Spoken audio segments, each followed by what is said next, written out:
Happening now, closing arguments in the federal trial against ex-Palmetto State Bank CEO Russell Laffitte just finished after 2 weeks of testimony. Laffitte, an alleged co-conspirator of disbarred attorney Alex Murdaugh, faces 6 federal indictments for bank fraud, wire fraud, and other financial crimes. News 2's Riley Benson joins us live from the federal courthouse in downtown Charleston. And Riley, we are awaiting jury deliberation. It will possibly begin tonight or tomorrow morning. Yeah, Carolyn, federal prosecutors and Laffitte's defense had a chance to present closing arguments this afternoon. Laffitte's defense wrapping its up just a few minutes ago.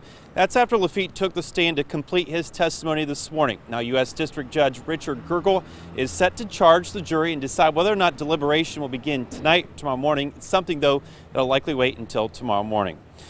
Now, over the course of testimony and the trial, federal prosecutors have worked to show Russell Laffitte used his executive position at his family's bank, Palmetto State Bank, to extend himself and Alex Murdaugh loans at low rates, using money that belonged to Murdaugh's law clients. During closing arguments today, federal prosecutors say Russell Laffitte wasn't a victim of Murdaugh's, instead saying he was a capable partner who oftentimes called the shots. They also say Laffitte used the position to make hundreds of thousands of dollars, which he never paid taxes on. Laffitte's defense has worked to convince the jury that their client was just another person in the Hampton community who was duped by Murdaugh, someone who had a long-standing record as a trustworthy person. They say Laffitte doesn't deny writing the checks, but claim Laffitte was only following Murdaugh's directions and that he never had a reason to question Murdaugh.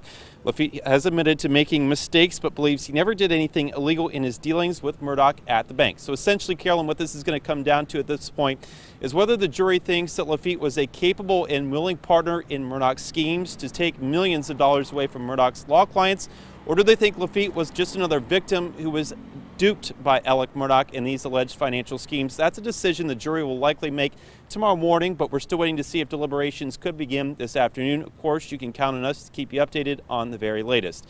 In downtown Charleston, Riley Benson, Count on 2.